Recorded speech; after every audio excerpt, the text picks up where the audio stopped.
Hi friends, சூப்பரான முட்டை குழம்பு எப்படி வைக்கலான்னு பார்க்கலாம். 2 வெங்காயத்தை நறுக்கி வச்சுருக்கேன், 4 பட்டை, 4 கிராம்பு, கருவேப்பிலை, கொத்தமல்லி தழை, ஒரு பச்சை மிளகாய் எடுத்து வச்சுருக்கேன், 3 தக்காளியை பேஸ்ட்டாக அரைச்சி வச்சுருக்கேன்.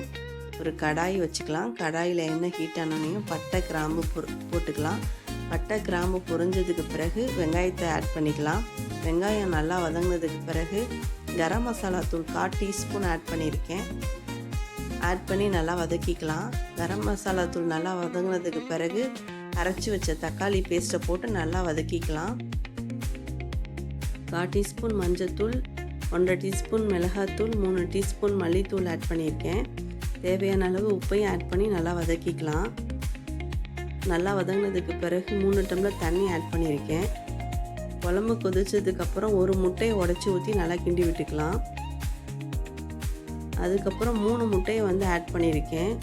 3 முட்டையை ஆட் பண்ணி முட்டை நல்லா வெந்ததுக்கு பிறகு மேலே கருவேப்பிலை, கொத்தமல்லி தழை, மிளகுத்தூள் தூவி ஆஃப் பண்ணிடலாம். இந்த குழம்பு சப்பாத்தி, ரொட்டிக்கெலாம் சூப்பராக இருக்கும் ஃப்ரெண்ட்ஸ். ட்ரை பண்ணி பாருங்கள். எப்படி இருந்துச்சுன்னு கமெண்ட் பண்ணுங்கள். இந்த வீடியோ பிடிச்சிருந்தா லைக் பண்ணுங்கள், சப்போர்ட் பண்ணுங்கள், சப்ஸ்கிரைப் பண்ணுங்கள். பாய்.